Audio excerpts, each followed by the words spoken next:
Welcome to the Tackling College Sports Podcast, the definitive resource to help you navigate your way to play college-level sports. Here are your hosts, Chris Legates and Mark Franco, where they want you, the TCS Nation, to be your best.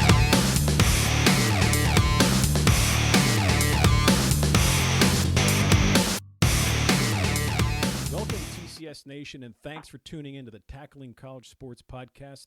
I'm your host, Mark Franco, and not alongside me due to social distancing is co-host Chris Legates. Good morning, pal. How are things in Springfield? Things are what they were the day before and the day before that and the day before that, Mark. So social distancing hurts because you and I would be in the TCS podcast studio right now. Correct.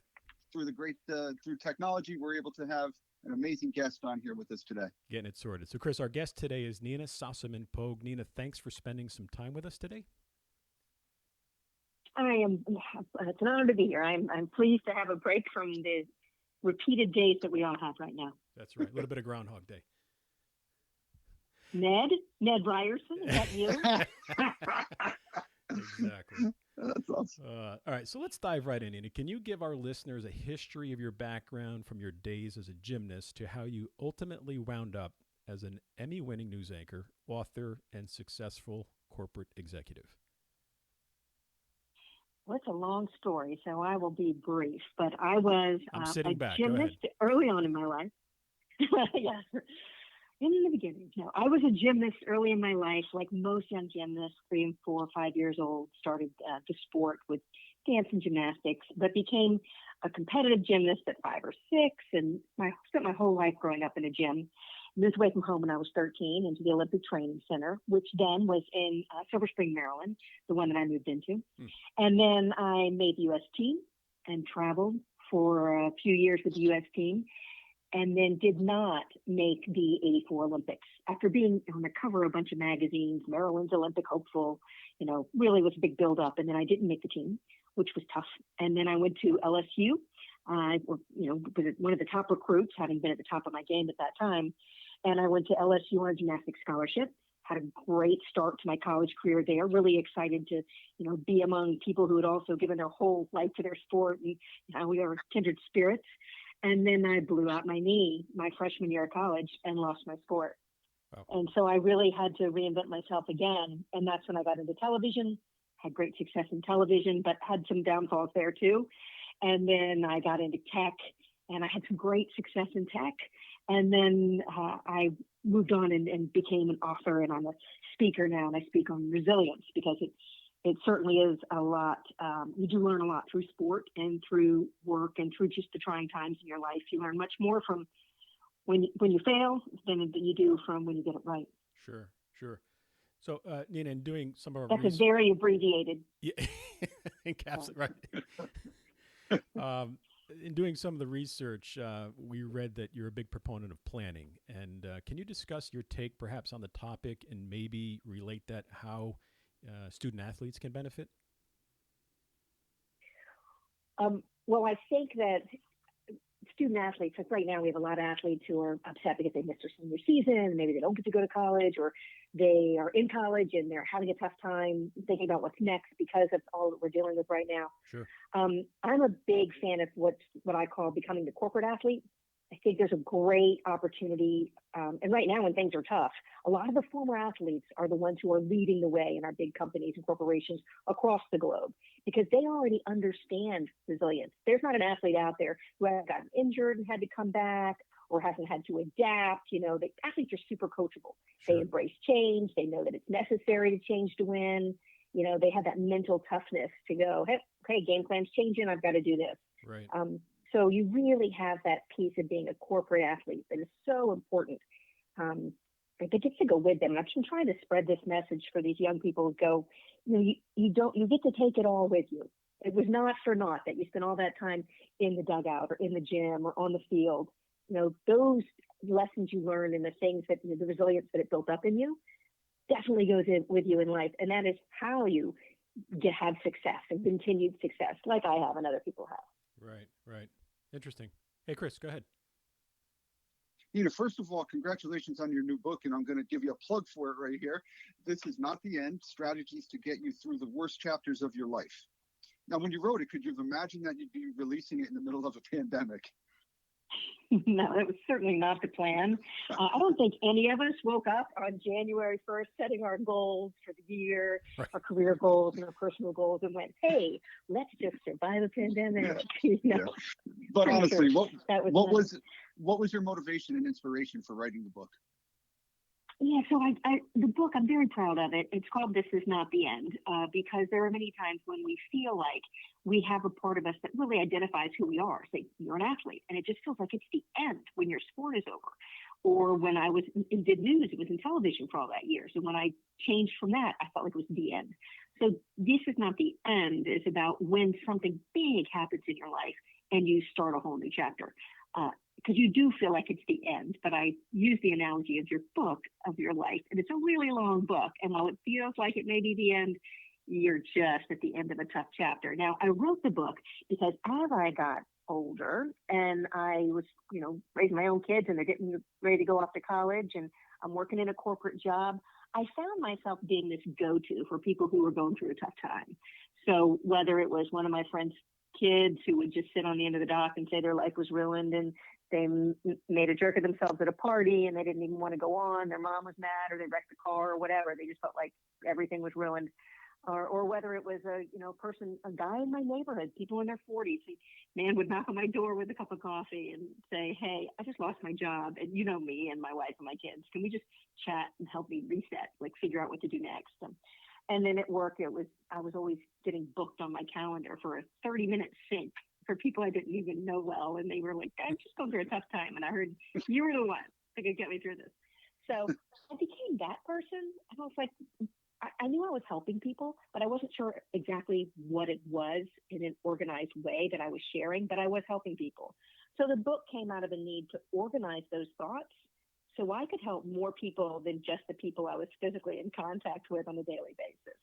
And it became this real labor of love to put everything I learned in my life out for others. And I'm not an expert in cognitive behavioral therapy or stoicism or, I don't have a PhD. This is as a mentor, as a human who has gone through some stuff, but I also have read a ton of books and gone and learned a lot of things along the way. And I share those learnings and those books on your Cliff Notes version of just, let me just get through this, whatever horrible thing that you're going through. Let me get you to the other side of it. Because you don't have time when you're in the middle of something really tough to read all the books on PTSD or cognitive behavioral therapy or any of or even just a way to think. So this is a collection of all the stories I would tell you if you sat on the end of my dock and I was trying to talk you through a tough time. They're the same things I would say, and I just share them from a mentor's perspective. And I worked with a group out of Washington, D.C. who taught me how to organize those thoughts into a way that would be helpful for people to consume. Well, that's awesome, because now I'm going to ask you for some more advice, like I was sitting on your dock as well. Being an international athlete and competing at the highest level in college and clearly, with your national teams, and now also being a parent of a collegiate student athlete as well. What advice do you have for student athletes on what it takes to get to the next level of their sport? Well, I always raise my kids first, always saying we all go pro in something else. So I was very adamant that it wasn't all about the grades, but just so they had a bigger picture of what the sport was teaching them and had a bigger picture of where they were going in life. So I always would joke early on, we all go pro in something else. But when it came time for my kids to finish up college, they were like, oh, gosh, I guess so. You really do. So I would start with that and remind them that you're always learning and growing. But to get to the next level in any sport, there is a level of commitment, and I think it all lies in commitment. And you have more distractions the older you get. When you are, in high school, you have, buddies and things that you want to go do, and then you get to college, and now there's more clubs and more people and no parents to tell you to do things. So it comes down to a level of commitment, and the person who wants it the most will get to the highest level. But there's also a piece, and I can't deny this. There's a piece where you have so much talent and your body is built a certain way, you can only go so far. So I always have reminded folks that, I was an excellent gymnast, was very good. The year that my first year at the Nationals, I won. I didn't win. Mary Lou Retton won Nationals for the first time. that year, and I won Miss Congeniality. So I still have the trophy. It was, I'll never forget it.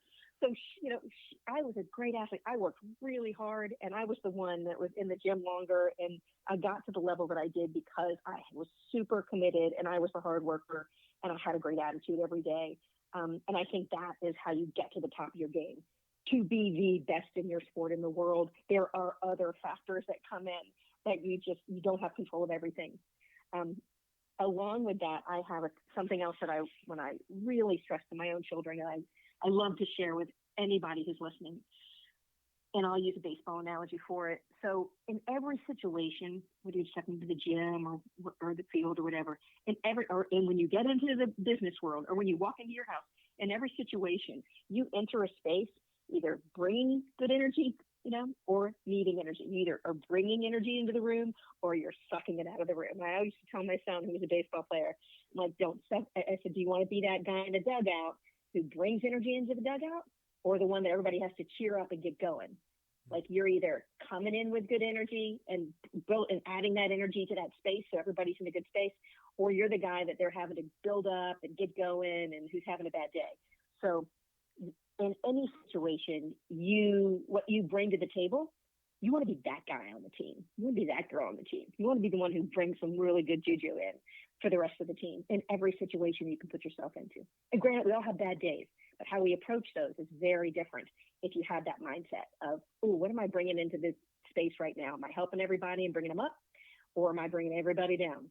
Because someone's going to have to give you a little bit of their energy to build you up if that's the case that they're in. So I like to remind, I always say, what are you bringing into the dugout? Because that's just such a visual that I can help see in my own head. So I think it helps others too. Like, you're stepping into that dugout for the game. What are you bringing? Are they building you up, or are you having to be built up? That's good advice. That's a great point. Let me ask you a quick question. As far as the gymnastics part is concerned, we've all seen the videos and we've seen the reports, and it's a cutthroat sport where even though you're part of a team, you're competing one-on-one against people constantly. What did you find you had to look inside yourself as far as, we speak of resiliency, and we'll get to that in a minute as well, but in your training where you're really training to be the best that you can be, but sometimes you don't have an impact on a team. It's more about you individual. How do you think your training was different? I've never been in a different sport, so it's always difficult for me to answer this question. But I do think there's something about being an individual contributor in a sport, and I call it an individual contributor because you can't affect somebody else's performance, except for, like I was saying, the energy that you bring to the room. But being a good teammate is about encouragement and support. I do believe you're either tearing somebody up or tearing them down, building somebody up or tearing them down all the time. So I believe that's the team part of gymnastics and other individual sports like ice skating. But I think in the true team environment, it's that give and take that's a little different than in gymnastics. There's a little bit of give and take that we don't have to do as a gymnast. So I think when I look at the teamwork to be in an individual sport, it's really about and it's just bad to say, but it's the truth. It's about letting people down if you're not giving your 100%, because you got to do your part to bring that score up as part of a team. So there's I have to do 100% or give it all I've got or have a good attitude so I can be a key contributor and help in my own way, even though I can't pass you the ball or, physically, influence your performance in any way. Does that make sense? Yeah, that's a great take on it. And again, we've spoken with people who are, have been track and field athletes. And this is the first time really I think we've ever heard of someone who said, you know what, I was working myself, but for the best of the team to be a contributor. That's a great, great take on it. Yeah, and even when you're on the U.S. team, no one is tougher on an athlete than they are on themselves. When you mess up, you're more mad at yourself than anybody else is. So it's not like you're really your team getting mad because you maybe didn't train hard enough or something and do your best if you're part of a team. But I truly think there's not an athlete out there who in their heart doesn't know if they've trained hard enough or done all they could to get to the level that they needed to be at. Or any athlete that doesn't beat themselves up more than any coach could ever beat you up. I had a coach once who would just be quiet, and then I'd stand there and he'd say nothing, and then he'd look at me and go, I just know whatever you're saying in your head is worse than what I could say, so I was just going to let you sit there, So it's great. so true. Mark. Nina, so with what's been going on here, and we've been dealing with, unfortunately, Chris and I have been discussing, how colleges might be impacted by the lockdown that we that we all find ourselves in. And do you, just wondering about getting your take, do you see some schools not making it, some programs being cut, what this might do to tuition cost, if you have any input on that? I don't have a lot of insight. I can guess like everybody else. In my heart, I went to LSU, and so I certainly hope that Coach O and the team get a chance to get back out there again this year, because boy, that's been a fun year. My best friend actually went to Bama, so I keep telling her, well, if they don't play, we're just going to replay last year over and over and over. So Yeah, that's a tougher hit for her. But I do think when we look at the fall sports and the spring sports, it's going to depend on how we all act. And right now, we all have a choice and our responsibility in this. And I think it's a collective move to how we act. I do think my kids are at smaller colleges, and my middle son plays club ball, basketball, and I know he hated missing the end of his, just his friends and that camaraderie that he has at college. But they've already started talking about, the what ifs for next semester, and will they be back on campus even? And if they do, will they get to play sports? And I think it's all just too unknown to guess too much right now. And I think the more time we spend guessing and getting upset about what might be kind of keeps us from being in the moment and going, I'm going to train, I'm going to do what I need to do to be there if it happens. So the guessing just pulls energy out, it just messes with your head. And the more we kind of try to guess when we have no control over that, like these athletes have no control whether or not there's going to be a season or not. What they can control is in their own heads, how they're acting towards it. You could get angry and you can, not train and just have an attitude, or you can go, that's out of my control. But what I can do is continue to train, continue to stay healthy, right. Let any injuries that I have heal, continue to, hone in on my sport. That's what they can control right now. Yeah, that's interesting you say that. Chris and I just did a video last week just to put out to those that follow us online, speaking to that, so you're sitting at home, you can't go out to a field, you can't go to a track, what are you doing? This is a time where you can, I think, set yourself apart, stay in contact, with college coaches that might have an interest, and send them, interesting ways that you are working around this and still, doing the work that you need to do. And I'll tell you, those college coaches who see the kids with a good attitude, that's going to make a real big difference in who they want on their team. Yeah, we think so. And you also pointed out that now these college coaches have a lot of time on their hands right now, where normally it's sort of difficult, as you probably know, to maybe get their attention during this period of time. Absolutely. This is a good time to make a friend. Send them information. Yeah. Make yourself top of mind, even if it's something funny, like this kid's nutty. Look what they sent me. Just be that person that name stays in your queue, and you'll be glad you did. Yeah, I agree. Chris? Nina, you had a major knee injury that sidetracked your gymnastics career. What advice do you have for student athletes who are facing, or eventually they will face, some degree of adversity in their future, both in life and in competition?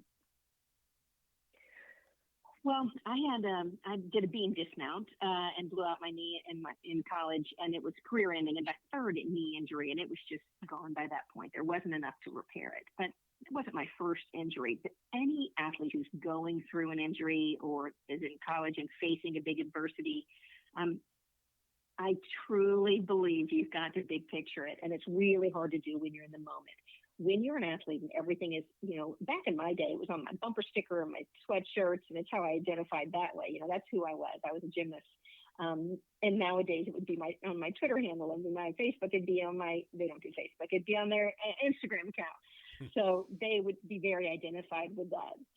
So I think that when you do face that adversity, it's twofold. It's one, it's the language that you use in your own head that comes out of your mouth that becomes your story.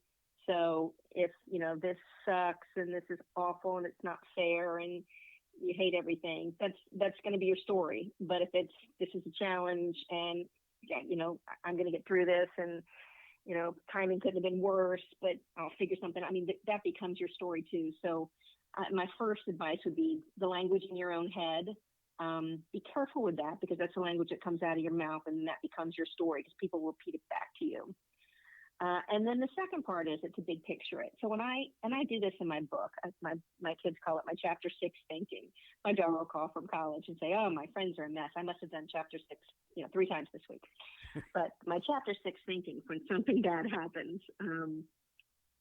is to timeline it. So when I lost my sport when I was 19, I had been doing gymnastics, and being a gymnast had been my whole life. You moved away from home, the whole shebang. Had been what I considered my whole life. It was more than 85% of what I knew of life had been in a gym. That is a huge chunk of time.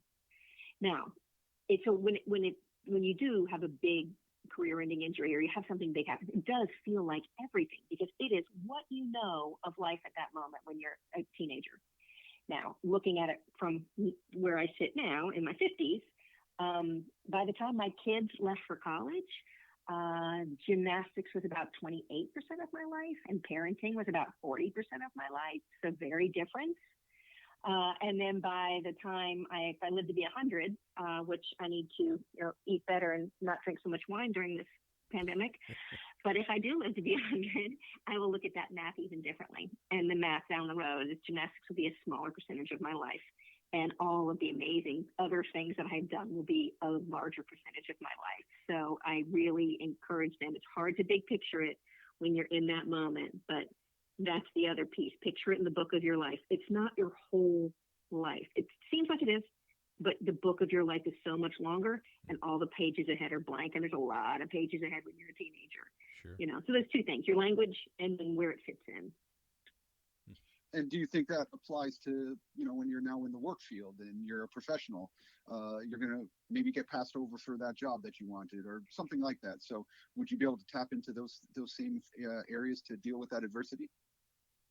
Absolutely. And, we have a lot of people who are going to lose jobs through this, or lose parents through this. And it's going to feel like your world's crumbling and there's no way out. And that's why the book is called This Is Not the End, because it does feel like there's no way out at times in your life. But I encourage them to look at those same things. What's the language in your head? What are you saying out loud? And it's going to come back to you. So if you get fired, if you're the one that's, complaining and saying that the boss is a jerk and that Bob works, half as hard as you do, and Carol should have been fired first, that's what's going to come back to you, that you're angry and disgruntled. And that's a hard person to hire, the angry person. The language that comes out of your mouth needs to be, this is challenge. We're all going through this together. I hope I can find something. Anybody looking, let me know. So the same sort of thing, the language, and then the big picture of it. It does feel, when we're adults, it's different when you get fired or something big happens, because it has the financial hit as well. It's just the emotional one. So it can feel like everything's crumbling. But even in those instances, it's, life is long, and you don't know what's around the corner 6 months or a year from now. And how you go through the really difficult times will set you up for opportunities in the future. And the more you remain, positive with your eyes open and looking, those opportunities, you'll find them. And if you're angry and not looking and just, disgruntled, those opportunities are going to make to be out there, but you're never going to see them. So the same sort of thing, that same sort of resilience, the definition of resilience is really key. So, and you guys know, because you're in sports world, there's so many books on grit and persistence, and that's what you hear a lot. Mm-hmm. Well, those people are probably having the hardest time right now, because you can't just do what you've been doing, but do it harder and go hard. That's not an option. We have to change. So the definition of resilience is the ability to learn and grow stronger from adversity, to adapt in a positive way to whatever happens in our life. That's the definition. So this is the time to adapt and change. It's adapt and survive. So as you adapt, as you make adjustments, you just have to, in sports and in life, it's those who can adapt in a positive way, who can look at this and go, oh, I can't go in the direction I was going to go. No longer an option. If you get to that acceptance piece pretty quickly, and then you have to figure out your next steps forward and look at it in a positive way. A lot of opportunities will come out of this. I do believe people who were in jobs that they didn't love may decide to do something else. People who are in jobs where they were underappreciated. They find a new place where they're more appreciated. And I think that some people will come out of this with parts of their lives that they actually are thankful that they've had this experience. What that is, yeah, it's hard for us to say. We're in the middle of a tough spot right now. Sure. You know, that's such a great point. And I'm thinking about what you've been saying here. And I'm thinking about, your past as a national team gymnast. And we all know, if you're our age, that the 1984 Olympics was a watershed moment for American athletics across the board, American sports, but even more so for American gymnastics. Clearly the dominance of the Eastern Bloc countries was smashed at that time. How did it feel for you when you look at that moment of seeing all the success, but in your case, being on the outside of it? And I just thought of that now, thinking about what you were saying. How did the 16, 17, 18-year-old Nina deal with that then? Well, at first it's a crushing blow. It's devastating. You just feel like you let your coaches down, your family down, because you've moved away and you've changed so many people's lives. So that was very difficult. And I felt like a failure at the time. I look back now and realize that those emotions weren't how other people saw it. Other people saw me as one of the top athletes in the world. But in my head, I felt like a failure. And I do remember watching the Olympics, and I don't remember having any jealousy or anger or anything. I just remember the pride. Especially in a sport like gymnastics, only 6 girls got to go back then. Now it's only 4. But if you're at the top of the game and you're part of that team that got to that level, I mean, you all push each other. That's part of being in a team. That's why you come in and bring your A game every time. It's because the next person next to you needs you to bring your A game so they can get better. So we all felt like we were part of something really special. And, Mary Lou Retton won the Olympics, and she was just one of the coolest, funnest people. So how could you not be happy for her? She was just so super kind and hardworking and all of those things. And she had some crazy God-given talent that's just amazing. It was, I don't remember having any anger or jealousy. I remember being super proud to be a part of that. I think I was probably a little sad that I didn't get to be there and take part. Honestly, I think a little piece of me was like the pressure was off. There's a lot of pressure on a kid at that age. Right, so there was a piece of me that goes, oh man, I'm glad they're doing that and not me. That looks scary. So all of it kind of combines when you get to that level, and you're just a kid. I mean, much as you don't want to admit it, I can look back now and go, wow, that was a lot for a young person to take in all of those emotions and all of that pressure. I actually, when I didn't make the team, I was sent to Australia. And because the Olympics in '84 were in the U.S., they sent me to Australia for 7 weeks to promote the games. So I had my first beer in Australia. I had a Foster's Lager. I've never had a beer. I was a gymnast. I met this cute boy on the Australian team and totally fell for him. Yeah, I had a really different summer experience in the summer of '84. So it's kind of a consolation prize for some of us that got to go and do that. Mark and I had plenty of Foster Lagers in 1984. I can tell you that. I love these stories, Nina, really, because it does bring it down to such a humanistic level. We've always seen the stuff that's been on TV, and you see the stuff that is kind of part of our culture and folklore now. But to hear these stories, to me, it really does bring it to a humanistic level, and I really appreciate you sharing that. It's been a pleasure to be here. You guys are a lot of fun. Well, it's going to get even more fun now. Speaking of fun, you've performed at the highest level. You've been on TV. You have a book out. You've been in charge of corporations. You're pretty much a slacker. You just don't do much of anything. Exactly. Yeah. But now you've never gone through anything like the getting to know you portion of the Tackling College Sports podcast interview. Mark, it's yours. Nina, if you want to join in, feel free. Such a good song. I'm changing mics, and I'm grabbing the Gene Rayburn mic, and I'm going to put on my game show host voice. So, Nina, question number 1. Yeah. If we were to search your phone, what would be the top 3 played songs or artists? The most played would be, I'm almost embarrassed to say, it's Bob Marley's 3 Little Birds. I like to start my day with it. It just makes me happy. Tree Little Birds. And I think you probably, it's Don't Worry. Yeah. Yeah, it's that song. Oh, yeah, we know it. And then a mix of a lot of workout mixes, everything from Beyonce and Pitbull to like Flow Rida. I think that's what you'd find were my top songs because I like that to start, but then I kind of go hard first thing in the morning. Wonderful. Question number 2. Who is the most famous person you have in your contact list? On my phone, I think it would be Mary Lou Retton. I text with her. Her daughter she graduated gymnast at LSU. So we reconnected in more recent years. So she's on my phone. I think she's probably the one most people have heard of. I would think. Number 3, do you have a favorite quote or quotes? I absolutely do. I actually have it written on my desk here in my office. On the wall in my office, and I wear it around my neck on the chain. It's by Emerson, and it's what lies behind us and what lies before us are tiny matters compared to what lies within us. And I've actually worn this for years before I became this resilience expert, and I didn't realize that it was always a little bit of a part of me. Question 4, can you give the listeners a little known fact about yourself? Little known fact, I'm pretty much an open book since I literally just wrote everything about me in a blog.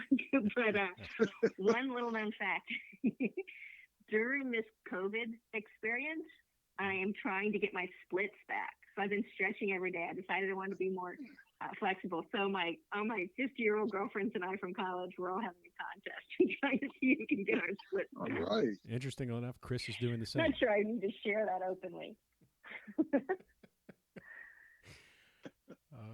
Question 5. Who's been the biggest influence in your life? I don't have a real good answer for this one. It's been a series of people, I think. Mentors I've had through the years in the corporate world, friends that have been really close to me who have given me good advice, and probably my coaches. Early on, I think my coaches were definitely a big part of the individuals who were the most important people in my life. They played a major role in who I am. I'm very different from my brothers and sisters, and I think part of that was moving away and having that influence of a coach sort of raise you. Sure. If you could have dinner with anyone, dead or alive, who would you choose? Okay, this is a list I actually keep on my phone, and I keep changing it. It changes every once in a while, and I try to keep it down to about 5 or 6. But right now on my phone, the list that I have is Oprah. She's just one of my faves, and I would love to know her better. Ryan Holiday, he's written a bunch of books that I like. I know. Trevor Noah, I just listened to his book, and he's so hilarious. Sheryl Sandberg, who I greatly admire. I've read her books too. And The Rock, just because who wouldn't want The Rock at dinner? You'd have to fight over the meat with him. Yes. Okay. Moving on to question number 7. If you weren't doing what you are currently doing, what do you think you would be up to? Well, right now I'm actually doing what I want to be doing, right? Including this podcast with y'all and talking about this message of resilience. So naturally, writing books and speaking took me a long time to get here. So this is what I like to do. But I think on Earth too, like if there was another me doing something, I think I'd be in Cirque du Soleil and I'd be like in some crazy costume doing like outrageous trampoline stuff, even at this age. I think my life would have gone in that direction and I would be in Cirque du Soleil. It wasn't a thing back then, you know. That's a great answer. Question number 8. What is one thing you believe that others might think is crazy? And I alluded to this a little bit when we were talking, but I truly believe that we each emit an energy that others can physically feel. You know, I can feel that negative energy when I'm close to someone who's in a really bad place. And I think some folks believe this as well. But you know that guy that steps into a meeting and you don't want him to sit near you, or that person on a train or a bar who puts off a really bad vibe? I believe we can physically feel that, even if they don't speak. Sure. I agree with that. Question 9. What is your morning ritual? So when I was an athlete, I had a lot of morning rituals, a lot of morning workout rituals. I did triathlons in my 40s. I had morning rituals. But now I'm a little more chill. And so my morning rituals, I right when I get out of bed, I do open the curtains. I look out over a piece of water. I open the curtains and I look out the window as soon as I get out of bed, just to kind of take in the fact that it's a new day. And it level sets me for the day, because I think, I have this many hours. What am I going to do with them? It's a new day. So that's a big part of it. And I'm fortunate to live on the Tidal Creek. So most days I very quietly sit and drink my coffee out on the dock. No phone, no people, just me to kind of take it all in. So very different from my early days as an athlete, where I'd get up and go hard from the get-go. I sort of started my day with much more mindfulness and thought about what I want to get out of this day, and that's my morning ritual. Wonderful. Last question. What book are you currently reading or have just read? I just started Ryan Holiday's newest book. It's called Stillness is the Key. Mm-hmm. I like his Obstacle is the Way and Ego is the Enemy, is his other two books. And I just really like the way he thinks. He's big into Stoicism. If you don't know what that is, Google it. It's interesting. And I just think it has some good concepts in there. So I just started his book. I do have a go-to book I'd love to share. Sure. It's been my go-to since I stepped away from my corporate job. So if anybody's trying to make a big change or do something big, it's called The Quantum Leap Strategy. Mm-hmm. It's by Price Pritchard. It's only 40 pages long, so it's a quick read, but it's really cool. I've read it about a dozen times. It just helps me get my head around why I'm trying to make a change, what I'm doing, what's important. It's a great book, The Quantum Leap Strategy. Wow. Cruise through those. Wow. Wow, Nina, I want to get you a Gatorade right now and a towel, because you handled those questions with the greatest of ease. There's barely any sweat across the brow, I'm sure. Now, a lot of coaches and a lot of people we've had on here before have folded under this line of questioning that they have not been able to continue. So kudos to you. I'm training. I think it is your training. And I think Mark has a little something here for you. Yeah, and the studio audience has something to say. Yeah. Very happy. Yeah. They're very happy with this. 10. Yes. 10. I have my hands over my head. I see a 10. Let's see. I have my hands over my head right now. The Russian judge, though, he's a 9-2. 9-2 from the Russian judge? Yeah. Probably. I got some words for him, but what a great job. What a great job. So, Nina, my final question, and you've mentioned this throughout the interview today, and it's, I know, a foundation with a lot of what you're talking about in your speaking and in your book as well. Myself, I'm almost 30 years now as a college soccer coach, and Mark has coached as well. He has kids going through college athletics too. But as coaches, we often preach resilience to our athletes. And how can resilience be associated with people in their everyday lives? In a lot of different ways. And I think what resilience is doing right now in this time of COVID is those who can be more resilient, bend, not break, go in a new direction, accept that they can't just sit in the same way and adjust. I think that's going to be a key to who comes out of this and has success on the other side, those who can be more resilient.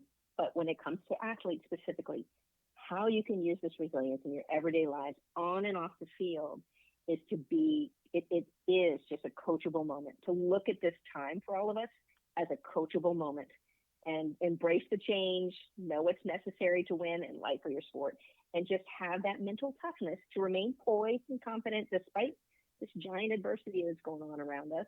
You have it in you to decide how you're going to think and decide how you're going to act. That's that poise and confidence that comes with being an athlete. So that is resilience. How you handle each one of the little things builds that strength, and resilience is built over time. We're not born with it. Build up your resilience through this. So on the other side of it, we all come out stronger.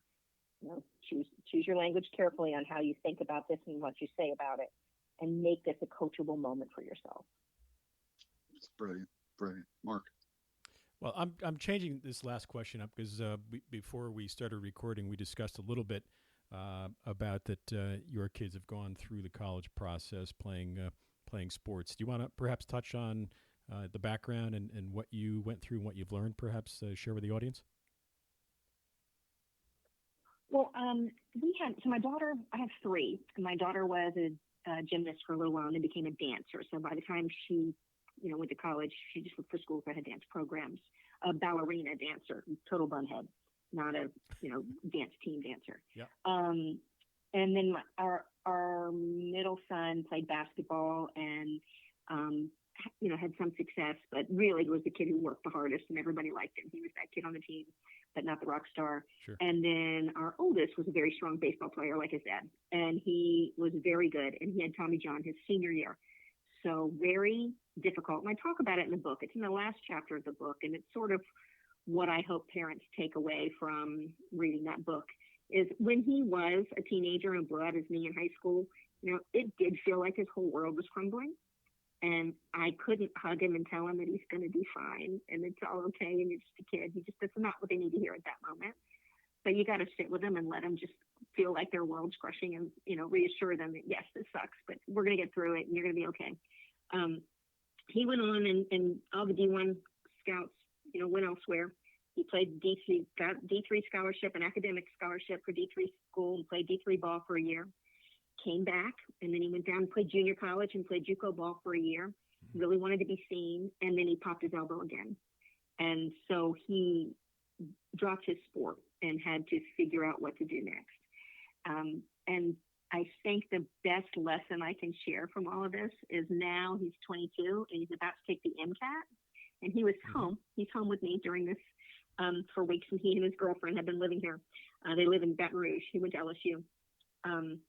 So he is about to take the MCAT, and what I share in the book is he's so happy and in love and smart and getting ready to just rock this test. And he's so excited about it, to be a surgeon. That day sitting on the porch is such a distant memory for him. He could have never seen in that moment how happy he could be right now. Like he's in great shape and he's got this cute girlfriend and it's all good. So it's hard in the moments when our kids are struggling to let them struggle for a second, but we got to let them sit and struggle for a minute so they become more resilient. So down the road, when they look back, they realize, oh, I got through that. I did. My parents didn't get me through. I got through that and I'm okay. Right. And so the big picture, I think, for all of us who are have college kids or college coaches or kids go ahead that way, is you got to let them get through some of the tough times and let it sink in a little bit. You can't cover it up too fast because they have to sit in it and realize that it's tough so that on the other side of it down the road, they can go, oh yeah, I got through that and I can do anything now. I think that's such a great lesson. Sure. This is, you're saying what we preach all the time. So. Oh, it's beautiful. Oh, good. Good. Beautiful. Absolutely. Yep. I truly believe it. And I share that in the last chapter of the book, just that quick anecdote. Sure. Nina, before we let you go, how can listeners get in touch with you? Well, the best way to follow me right now, I'm on all the social media platforms because that's a thing. But the best way to find me, where I keep up most up to date, and I share a lot of stuff during this pandemic, is on Facebook at Nina Sossamon-Pogue Author. Is my public page, Nina Sossamon-Pogue Author. Okay. And then on Instagram, which I'm not great at yet, but I'm getting better. And on Twitter, I'm Nina Sauce P. And on Instagram, I'm Nina_SP.Eaks, P-A-K-S. So it's Nina Speaks, but all broken up. Okay. So I keep up with all those platforms, and they can find me there or on NinaSossamon-Pogue.com if somebody's interested in me speaking at one of their events or something. So I'm sort of all over the place, and it's a big, long name. There aren't any other ones out there. We'll make sure we get all that information and put it in the show notes. So, and lastly, is there anything else that you want to promote or discuss that we haven't covered? Nothing I can think of. I really appreciate you guys having me on. Yeah. I appreciate the opportunity to share, and it's good. It's been really fun. Wonderful. Nina, where can we get your book? So the book is available. Because this happened, it wasn't supposed to come out until August, but we went ahead and pushed it out early because we truly feel like it can help. And I've been getting feedback from people I've never even heard of before that they've read it. It's helped them through this. It is available for 99 cents, practically free on any of the ebook platforms, your Nook, your Apple Book, your Kindle. It's out there on those platforms for 99 cents. And then in all of the bookstores and on Amazon, Barnes & Noble, Books A Million, Amazon, Indigo, wherever you buy your books, it's available there as well. It can be delivered to your home. Come on, it's less than a Cumberland Farms coffee. Go get that book. What a for steal. Sure. Go what get a it. steal. Well, again, thanks, Nina. We truly appreciate you taking the time to speak with us. Of course, all the best to you and your family. Stay well. And before we go, hang on. If you want to get in contact with us, it is tacklingcollegesports.com. Make sure you sign up there for your Friday 5, which is a weekly email of 5 sports-related items that we think would be of interest to you, the TCS Nation. And as always, you can email us at info@tacklingcollegesports.com. Facebook, Twitter, Instagram, we're all over there. And until next time, be your best. Be your best. Your college sports future awaits. So join the TCS Nation and be your best.